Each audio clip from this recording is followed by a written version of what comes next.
Visionarias presenta su informativo Vis a Vis con Janet Inostroza, un espacio de entrevistas, análisis y opinión junto a los protagonistas de la noticia en un diálogo directo, periodismo de calidad y lo más destacado del acontecer nacional e internacional. Suscríbete a nuestro canal de YouTube Visionarias CC y sigue la transmisión en vivo. Vis a Vis con Janet Inostroza es retransmitido por RTU, Vito TVO, Radio Centro Guayaquil 101.3 FM, Marca TV, Radio Oxígeno 102.1 FM Riobamba, Macro Digital Televisión, OnePlus TV, Radio Online SE, La Naranja SE, Radio Di Blue 88.9 Guayaquil. Aquí empieza Vis a Vis con Janet Inostroza. Bienvenidos. Amigos, amigas, muy buenos días. Bienvenidos a Vis con Janet Inostroza. Quisiera ir con mi punto G express y es en el siguiente sentido. El alcalde de la ciudad, Pavel Muñoz, tomó algunas medidas como reacción a la cantidad de accidentes que hay en la Simón Bolívar. Todas las semanas tenemos unos accidentes brutales con muertos, heridos y que evidencian las falencias que hay en el control de esa vía. Ha tomado como decisión como decisión principal la restricción de la circulación en horas pico por parte de vehículos de transporte pesado. Realmente sentimos, y desde ayer estuve conversando con algunos expertos en materia vial, especialmente uno que tiene mucha experiencia en la construcción de vías en nuestro país, y consultándoles qué les parecía la medida. Y evidentemente es una medida que no digo que tal vez no se deba tomar, pero es una medida parche, que no va a resolver el problema. ¿Por qué? ¿Qué es lo que dicen los expertos? Y lo voy a citar casi textualmente porque no me quiero equivocar, este es un informe técnico. Dice: es una decisión que sí bajará el índice de accidentes de vehículos pesados a las horas pico. Sin embargo, concentrará el tráfico pesado en otras horas, lo que hará más peligroso circular a esas horas con vehículos livianos y pesados. Este es un primer punto muy importante. Y sobre todo tomando en cuenta algo, ¿no? Que a las horas pico, no sé si a ustedes les pasa, pero a las horas pico no hay como ir a más de 20 kilómetros por hora. Es decir, no es ahí donde se aplica el tema de la alta velocidad, que es una de las causas de los accidentes, aunque sí han ocurrido también a horas pico, pero también han ocurrido en horas no pico, en donde los conductores aplican la alta velocidad. Otro punto, ¿cuál es la solución que se plantea?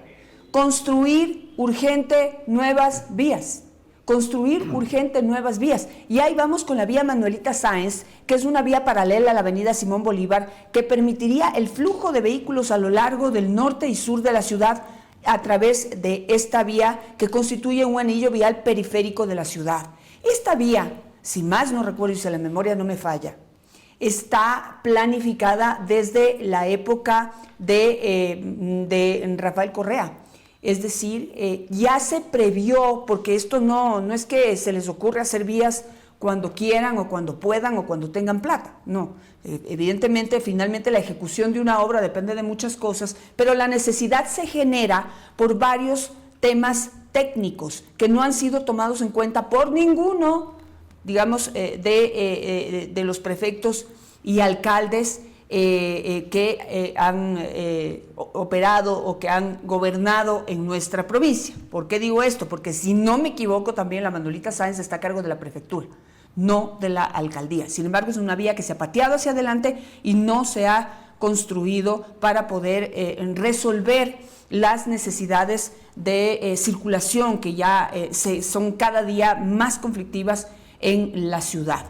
Entonces, ¿qué es lo que dice? Esta medida se utiliza en muchas ciudades precisamente para descongestionar el tráfico, brindar seguridad a los usuarios de esas vías, cumplir con los estándares técnicos y de esa manera evitar la sobresaturación en las vías existentes que conllevan accidentes de tránsito por lo que se conoce como capacidad vial de una carretera, que está superada en el caso de la Simón Bolívar y ya no depende de la calidad del pavimento ni de la señalización, sino de que su diseño ha sido rebasado y requiere urgentemente la construcción de nuevas vías. En el caso de Quito, dice el experto, el problema se agrava ya que existen accesos limitados de la ciudad. La principal vía de acceso al hipercentro de Quito es el túnel Guayasamín, que ha obligado a que simplemente una medida que se ha denominado pico y placa. Todos la vivimos, ¿no? Estos accesos limitados a la ciudad generan nudos de tráfico que en horas pico generan una gran congestión. La solución, nuevamente, construir nuevas vías. En su momento, dice, la prefectura de Pichincha sacó una licitación que de forma mañosa adjudicaron a una empresa venezolana que no cumple ninguna experiencia, nunca realizó los estudios, falsificó la documentación cuando presentó la licitación e ha impedido que los quiteños podamos tener una vía de descongestión entre el norte y el sur de la ciudad, conectando con el Valle de los Chillos, con Bahía Nayón y Calderón. ¿A qué vía se refiere? A la vía Manuelita Sáenz. Es que no dieron un paso sin que en el camino se puedan aprovechar para ver cómo le sacan rédito y cómo aplican su técnica de la corrupción. Y por esa razón y por las denuncias que se hicieron en su momento, no se construyó la vía Manuelita Sáenz. Y no se me viene a la memoria, pero lo tengo aquí, Carla, tú que tienes mejor memoria que yo, ¿cómo se llama el prefecto? El que fue, perdón por este dato, el que fue novio de Paola Pavón. Baroja. Él fue el que sacó esta licitación mañosa que a la final no se pudo ejecutar, afortunadamente, porque se le iba a entregar a una empresa venezolana que no cumplía con los más mínimos requisitos. Solamente un dato técnico más, que es el que no se ha tomado en cuenta en la Simón Bolívar, con lo cual esta medida de limitar la circulación de vehículos pesados en horas pico, pues solamente va a ser un parche, pero no va a evitar los accidentes de tránsito en esa vía. La capacidad vial en las carreteras se refiere al flujo máximo de vehículos que puede soportar una vía en un periodo de tiempo determinado. Es decir, las vías tienen una capacidad que se termina con el tiempo, porque las ciudades siguen creciendo, se siguen poblando, y sobre todo una ciudad como Quito, que no tiene vías alternas y que tampoco se han hecho obras para que sea una vía más caminable. Sí, ayer me fui al concierto de Shakira, cierto paréntesis, concierto espectacular, y claro, casi todas las vías estaban cerradas para poder acceder al estadio. Caminen por Dios por una vereda, no hay vereda. Me torcí 3 veces el pie a pesar de que iba con zapatos bajos. No existe el concepto de poderle dar veredas a esta ciudad para que sea una ciudad caminable. Todo el mundo quiere ir en carro, porque los buses son un desastre, tema que también está pendiente con Pavel Muñoz. Sí, el metro está subutilizado porque no se lo alimenta bien, todo un tema pendiente de Pavel Muñoz, y también una pésima planificación de la ciudad que sigue creciendo en su parque automotor, y viene con estas medidas parche que, como digo, pues peor es nada, pero con eso no nos podemos conformar los quiteños. Se necesitan nuevas vías, planificación y ejecución de obras. Esa es la solución para una alcaldía que quiere mostrarse como efectiva, positiva, y que quiera marcar pues algún tipo de recuerdo, por ejemplo, porque historia ya pasó ese momento. Eso es lo que podemos decir en este punto G-Express. Y aquí empieza Vis a Vis. Después de la tormenta llega la calma, y con ella una buena noticia. Porque gracias al crédito Levántate Mi Pyme, reafirmamos lo que siempre hemos sido. Los que sí se levantan, los que sí abren sus negocios, los que siguen reactivando al país con cada venta y con cada esfuerzo. Porque a pesar de cualquier desastre natural, las pymes siempre encuentran la manera de levantarse. Gracias, mi pyme, por hacer crecer la esperanza. Gracias por siempre creer. Tu voto por Ecuador es secreto y es una decisión que la debes ejercer libremente. Por eso, al sufragar, guarda tu celular o cualquier otro dispositivo electrónico. Está prohibido tomar la fotografía de tu voto. Concluida la jornada de votación, solo uno de los miembros de la Junta Receptora del Voto utilizará su celular durante el escrutinio. Organizaciones políticas, sociales, observadores y medios de comunicación usarán el celular sin restricciones en el recinto electoral. Este domingo 16 de noviembre, en el referéndum y consulta popular 2025, la decisión es tuya. Queremos comunicarle a la ciudadanía que la vía Anconcito-Punta Carnero se encuentra habilitada. Los habitantes de Santa Elena y turistas pueden movilizarse con normalidad y seguridad. Esta obra mejora la conexión entre dos importantes zonas turísticas y pesqueras de la provincia. Con esta vía en funcionamiento, continuamos fortaleciendo la red vial del país y promoviendo la conectividad en la costa. El Nuevo Ecuador. Autorización número 3290. CNE, Referéndum y Consulta Popular 2025.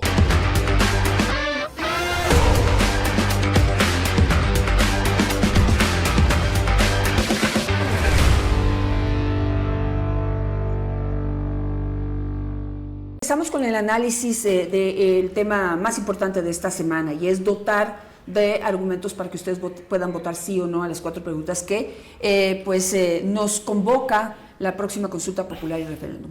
Andrés Castillo está esta mañana, asambleísta de ADN. Andrés, muy buenos días y bienvenido. Janet, qué gusto estar acá, buen día.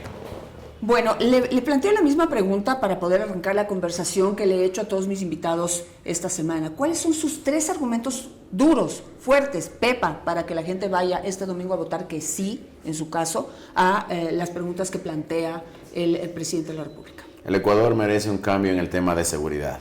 Tenemos todo un sistema que tiende a proteger al delincuente, que mejora las condiciones del reo, del que está en condición de cárcel. Adicionalmente, necesitamos que nuestras Fuerzas Armadas y nuestra Policía Nacional tengan todos los instrumentos necesarios para poder enfrentar al crimen organizado.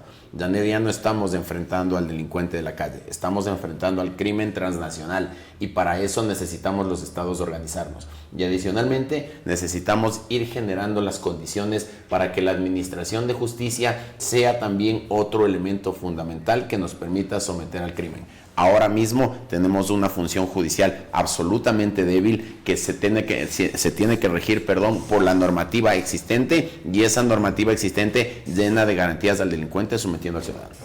Ahora, ¿cómo mejorar? ¿Qué cambios tiene que sufrir la Constitución o tiene que hacerse en la Constitución justamente para generar mayor seguridad? Un punto que ha sido cuestionado por quienes promueven el no, que realmente va a haber un cambio constitucional y no va a haber ninguna mejora en el tema de seguridad a corto plazo, o algunos dicen que ni a largo plazo tampoco. La seguridad no es sol de un día ni solamente una medida. La seguridad debe tener varios pasos, pero para efectos constitucionales hay que entender, por ejemplo, que dentro de los procesos de juzgamiento habrá que mejorar para que sean mucho más rápidos, mucho más objetivos, y por sobre todas las cosas que entiendan que ahora mismo no estamos nosotros frente a la delincuencia común. Si nosotros tenemos ataques de grupos de delincuencia organizada en donde, por ejemplo, en Guayaquil te pegan un bombazo, en Puerto Bolívar te queman 10 embarcaciones de la gente que no quiso pagar la vacuna y les dejaron sin una fuente de trabajo, hay que tener ese sistema penal de doble velocidad que se llama. Es decir, aquel que tiene otro tratamiento para aquellos que ya forman parte del crimen organizado y de las bandas. Eso en el Ecuador no existe. Muchos dirán, reformen el COIP nomás entonces. Cuando te dicen reforma el COIP nomás entonces, se hace la reforma, va a la Corte Constitucional y la Corte Constitucional va a decir, un ratito es inconstitucional. Aquí el problema, Janet, es el sistema. El sistema constitucional de derechos y justicia que nos trajo el señor Viciano y su consultora para poner como Constitución de la República dice que hay que hacer una interpretación holística del derecho, y ahí es cuando comienzan con todas las leguleyadas estas de que hay que entender las opiniones consultivas de la Corte Constitucional, hay que entender el bloque de constitucionalidad en donde meten decisiones de la Corte que la han resuelto solamente entre 5, y eso se superpone a la Constitución. Es decir, todo lo que aprendimos en la Facultad de Derecho, en donde decimos que el sistema jurídico es una pirámide en donde la Constitución está en la cúspide y todo lo demás está debajo, ahora resulta que la Constitución está por debajo de las resoluciones de la Corte porque forman parte del bloque de constitucionalidad, está por debajo de los tratados internacionales porque forma parte del bloque de constitucionalidad,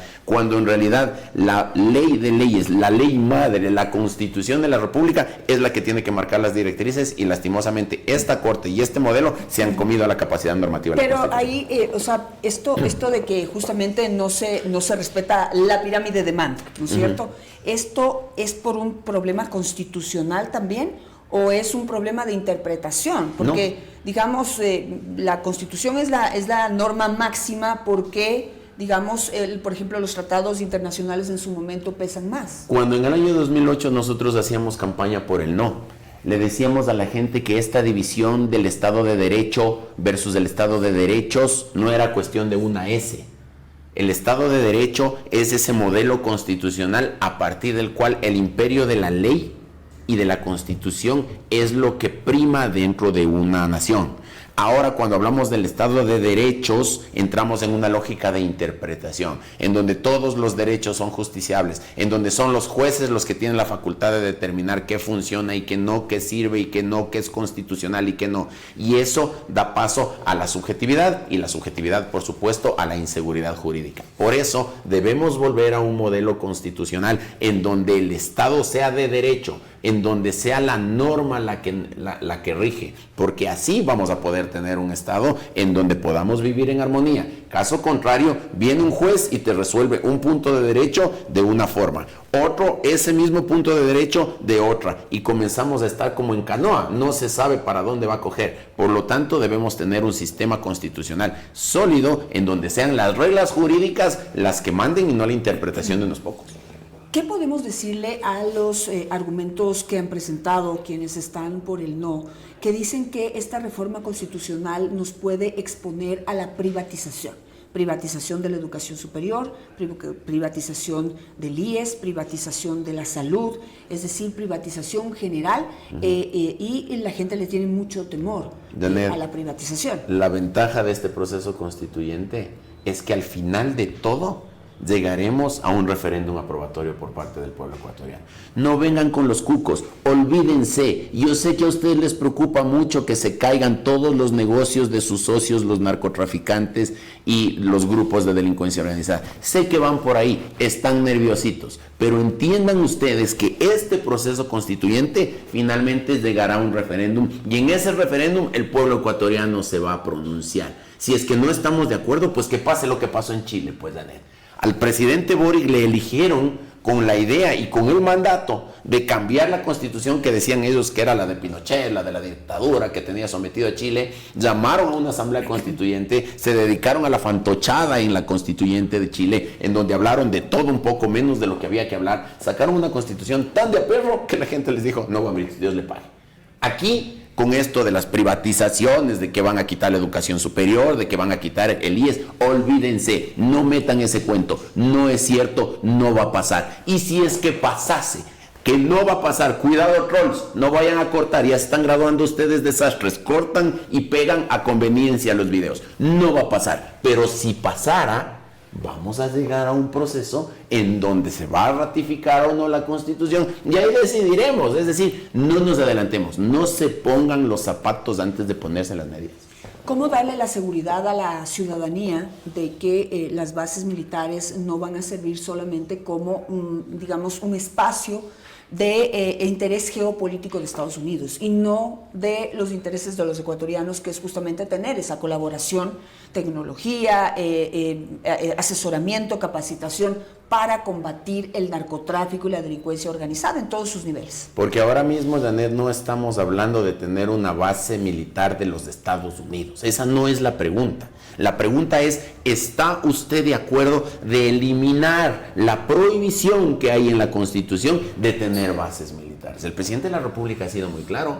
Vino la semana anterior la secretaria de Seguridad de los Estados Unidos, en efecto, sí. Pero también hay un interés del gobierno del Brasil, por ejemplo, muy cercano a la izquierda, ¿no? No me van a decir que el señor Lula es justamente un amigo del imperio, ¿no? Y ellos están dispuestos a poner una base en la Amazonía para controlar el tráfico de drogas, el tráfico de combustibles y todas esas cosas, porque aquí el problema no está en quién va a venir, porque eso será un segundo momento. Ahí habrá que discutir en qué condiciones, cuándo, por qué y quién. Ahora lo que estamos haciendo es quitar la prohibición, que dicho sea de paso, Janet, en los únicos 3 países de América Latina que hay prohibición constitucional para poner bases militares es en Ecuador, Venezuela y Bolivia. La Venezuela de Chávez, la Bolivia de Maduro y el Ecuador de Correa. Eso se tiene que acabar. Justamente, simplemente quería citar un dato porque tenía mucha curiosidad de saber qué interés podría tener Brasil en tener una base militar en conjunto con el Ecuador. Y aquí averiguamos que hay en la Amazonía, en general, la presencia de Primeiro Comando da Capital, así se llama, con nombre brasileño, más conocida como PCC, que es un grupo de delincuencia organizada que trafica droga justamente a través del Amazonas. Somos solamente como... Y qué bueno podría ser también, Janet, que existan bases extranjeras, bases militares, para poder controlar uno de los grandes flagelos que está teniendo la Amazonía, que es el tema de la poda de los árboles. Y la minería ilegal. Y la minería ilegal.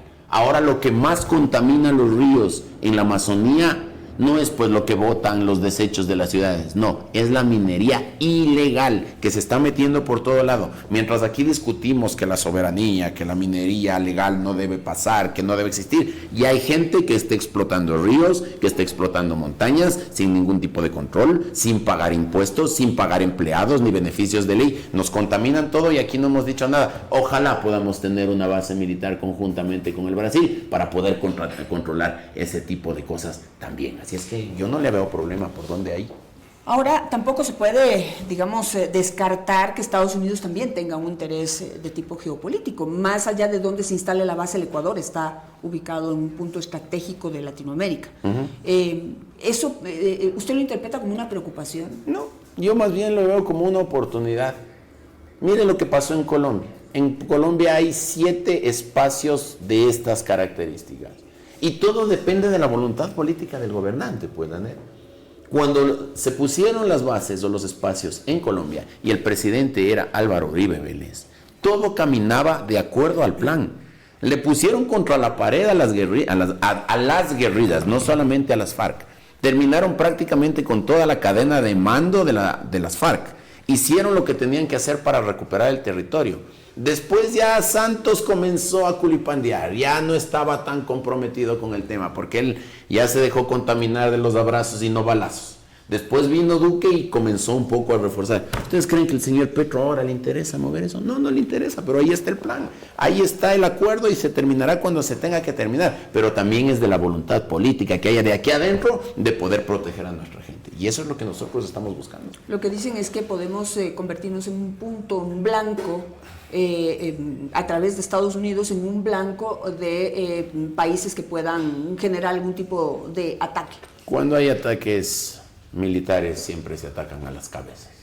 Nosotros vamos a tener un lugar de logística, de apoyo a nuestras Fuerzas Armadas, a nuestra Policía Nacional, para en conjunto poder llevar adelante todo lo que haya que hacer para enfrentar al crimen organizado. Ese es el objetivo, es decir, no podemos nosotros adelantarnos a cuál va a ser el contenido del texto del acuerdo con la base militar que vayamos a tener. Cuando ya se vaya a hacer un acuerdo con cualquier país, pues ahí discutimos los términos. Pero ahora mismo lo importante es eliminar la prohibición. Si podemos ya eliminar la prohibición, será con los Estados Unidos, será con la Unión Europea, será con Francia, será con Brasil, será con Argentina, será con quien sea. Porque ahora, al estar prohibido, no se puede hacer y tenemos nosotros que seguir luchando solitos frente al crimen organizado que ahora es transnacional y que tiene toda una cadena de mando desde el Ecuador hasta México y quién sabe hasta dónde más, y que vienen haciendo lo que les da la gana. Así es que mientras ellos están organizados, nosotros organicémonos también un poquito.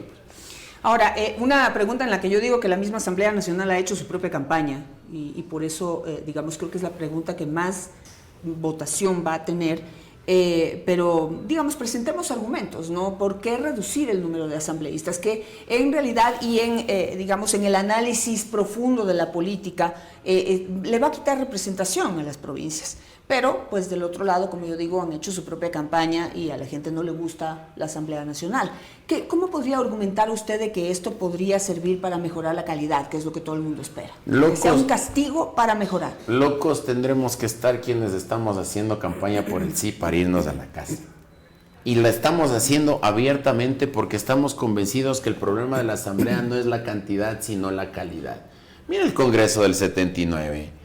En el Congreso del 79 había muchos menos congresistas, que ahora me dirán, era otra época, era menos gente, no pongas ese ejemplo. Sí, pero ahí teníamos a un Carlos Julio Arosemena, ahí teníamos a un Raúl Clemente Huerta, ahí teníamos a un León Febres Cordero, a un Rodrigo Borja, a gente que iba a la Asamblea o al Congreso de la época con proyectos de ley. iba a fiscalizar, tenía un mínimo de conocimiento de lo que estaba haciendo, un mínimo de profesionalización, sabía lo que estaba haciendo y no cumplían una cuota, porque ahora de los 151, bueno, muchos responden a una cuota por número de habitantes, nada más. Aquí hay que mejorar la representación política, debemos tener representantes en la asamblea que conozcan lo que pasa con su gente, que conozcan lo que se tiene que hacer, porque adicionalmente los asambleístas cuando llegamos al Parlamento no vamos a nombre de nuestras provincias, vamos con sentido nacional. Eso dice la Constitución y seguramente dirá la próxima. Los asambleístas no actuamos solamente para nuestro distrito o para nuestro cantón o para nuestra provincia,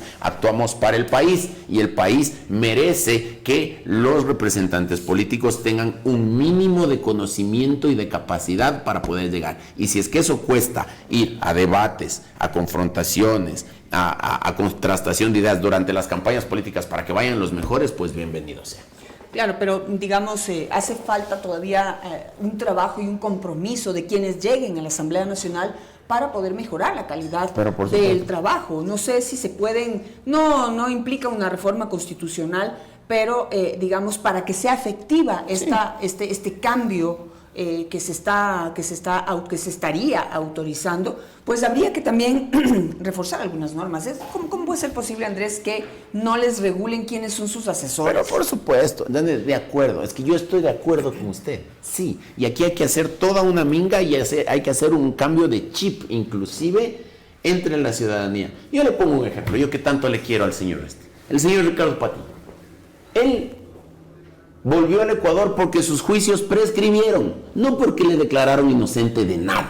Vino porque prescribieron los casos, justamente lo que queremos cambiar en la Constitución, ¿no? Él estaba perseguido por ataque y resistencia y por todas estas cosas que hizo en 2019 para tumbarse a su propio compañero de partido, en donde decía que tenían que pasar de la resistencia pasiva a la resistencia combativa, y gritaba, ¿no? Y sudaba, hediondo el señor. A él no le juzgaron, a él le prescribió la causa. Vuelve, le lanza la revolución de candidato asambleísta y le eligen. Es que eso yo no entiendo. Esto no es un tema solamente de cambiar las normas, también tenemos que cambiar de chip. Si estamos frente a un tipo de esas características, ¿dónde está el ciudadano que elige? Y con todo lo que implica, yo digo esto entendiendo las consecuencias que pueden tener, que digan que el Andrés Castillo está hablando en contra de la gente que elige. No, la gente elige lo que le convence. ¿Le convence al señor Patiño? ¿En serio? ¿Los partidos políticos pueden lanzar un tipo de esas características? Bueno, lo lanzan y ganan. Ahí está el problema. Pero ahí es donde entra el riesgo, ¿no? Porque todos sabemos que pues, el narcotráfico ha filtrado todo. Sí. ¿Cómo evitar y cómo, digamos, controlar que estos partidos que ya se quedan sin este dinero poco que les entregaba el Consejo Nacional Electoral, lo reemplacen abriendo las puertas a dineros sucios? Quitándonos el complejo ese de inferioridad de que hay que poner un tope máximo del gasto electoral. Más bien lo que hay que hacer es que el control no sea posterior, como pasa ahora. Presénteme las cuentas, dicen. Cuando ya termina la campaña, cuando ya repartieron todo, al final el Consejo Nacional Electoral dice, presénteme las cuentas. ¿Por qué no hacer, por ejemplo, como en los Estados Unidos, que hay dos rubros o hay dos indicadores? ¿Quién va adelante en las encuestas y quién va levantando más recursos? Porque resulta, por ejemplo, que la señora Luisa González en la última campaña electoral tenía un afiche en cada poste en todo el país y nadie sabe de dónde salió esa plata. Los afiches, un afiche en cada poste cuesta $1 ecuatorianos, $1 por cada poste. Ustedes habrán visto en todos, en Quito, en Guayaquil, en Cuenca, en Ambato, en Robama, en todo el país, habrán visto en cada poste un afiche de la señora González. ¿De dónde salió eso? ¿Quién les dio esa plata? Bueno, no se sabe. Y como no se sabe, entonces claro, ahí es cuando entran los dineros sucios. Pero si es que se hace un control previo, es decir, usted va a tener estos recursos, se abre la cuenta única de campaña, le ingresa en esa cuenta del señor Andrés Castillo $1,000, de la señora Zanetti Nostroza $200, de la señora Carla Arcentales $500, de Supermercados XYZ $8,000, ya hay un control anterior, gástese en lo que quiera, pero nosotros vamos a saber de dónde viene la plata Y de esa manera podemos comenzar a trabajar. Pero y le metemos a la hay que hacer, también. porque para eso no se necesita una reforma constitucional. Esto hemos pedido a gritos hace mucho tiempo, Sí. y la respuesta del Consejo Nacional Electoral siempre es que obedecen la norma y que la norma le dice que entre a controlar lo que ya está sacramentado, o sea, lo que ya no hay nada que hacer, ya está gastado. Es que mire cómo se han manoseado los conceptos de los derechos adquiridos y de los derechos de participación. Se puso bravísimo el otro día el coronel Gutiérrez cuando yo les decía, en el pleno de la Asamblea Nacional, que como documentos que se presentaron de reembolso del Fondo Partidario Permanente de la Sociedad Patriótica, ellos presentaron una factura de una vaginoplastia que se había hecho a alguien. Es decir, no tiene sentido esto. Yo sé que se van a poner bravos y que van a decir que no se está financiando los partidos políticos y que se está debilitando la democracia, pero ustedes mismos la han embarrado, pues. Es decir, quieren hacer política, hagan con su plata. Y que la gente siga trabajando y cumpliendo con sus impuestos y que esos impuestos se vayan para la gente y no para que ustedes cumplan sus sueños. Pero digamos, de lo que está diciendo el presidente, pues se están buscando perfiles altos. Ahora también depende de si acepten o no. Pero el concepto son perfiles altos, porque lo que decía, bueno, pues si es que van a elegir asambleístas de la misma talante de la actual asamblea, con honrosas excepciones, pues qué preocupación, que pongamos en manos de personas que organizan pymes alrededor de ellos y no se asesoran bien para poder contribuir justamente desde su especialidad y su experticia para hacer una mejor constitución. Ha dado 4 nombres más, seguramente formará parte de la conversación en estos días. Está muy bien, nosotros somos un proyecto político disciplinado, orgánico, que creemos en la gente, y si es que se van abriendo puertas para gente que no ha participado tan activamente en ADN, bienvenido sea, qué bueno, de eso se trata. Nombró, por ejemplo, a Enrique Herrería, que sería realmente un perfil extraordinario. El otro día hablaba con Henry Cucalón, que independientemente de los digamos, amores y odios que puede haber ahí, pero es un gran perfil también.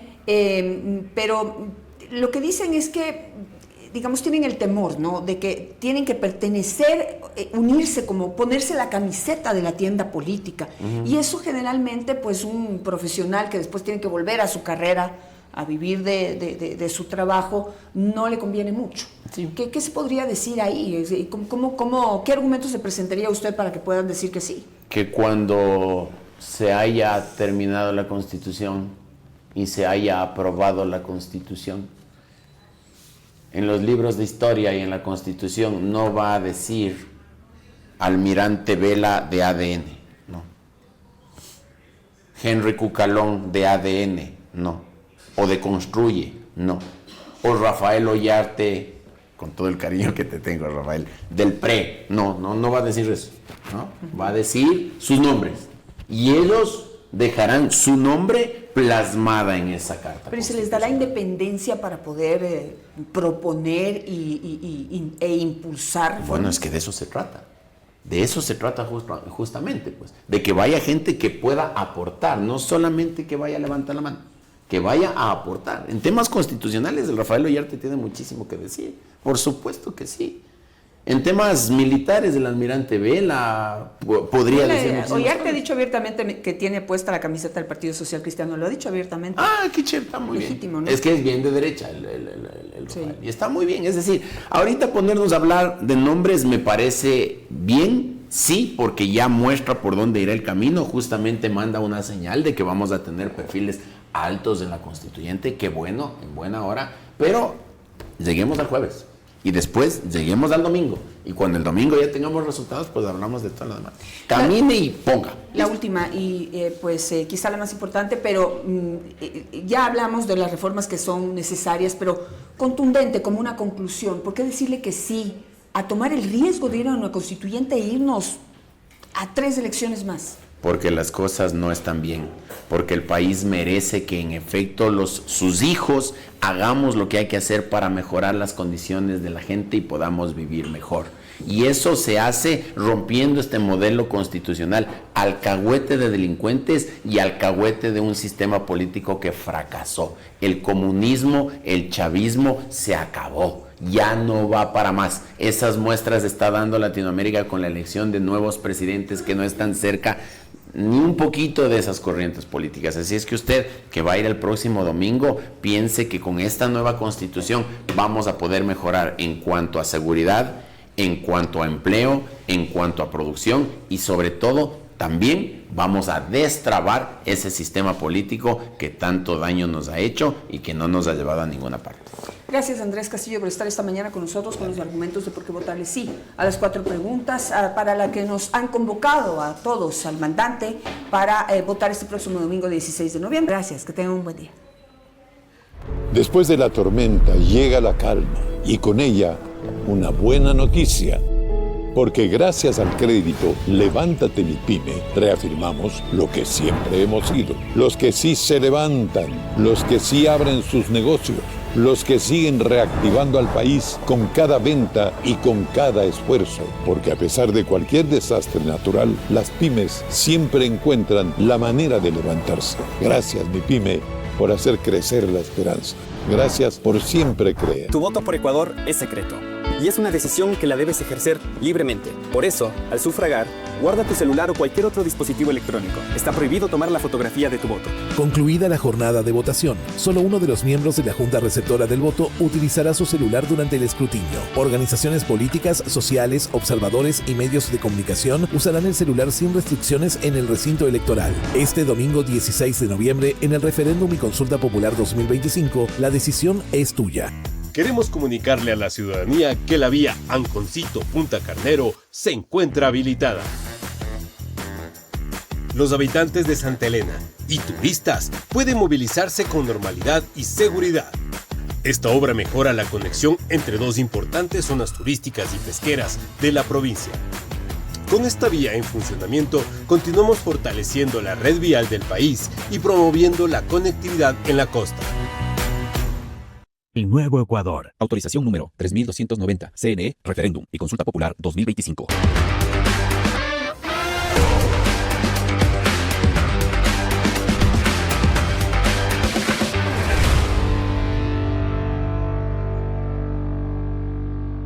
Visionarias presentó su informativo Vis a Vis con Janet Nostroza, un espacio de entrevistas, análisis y opinión junto a los protagonistas de la noticia en un diálogo directo. Vis a Vis con Janet Nostroza es retransmitido por RTU, Vito TVO, Radio Centro Guayaquil 101.3 FM, Marca TV, Radio Oxígeno 102.1 FM Riobamba, Macro Digital Televisión, OnePlus TV, Radio Online SE, La Naranja SE, Radio Di Blue 88.9 Guayaquil.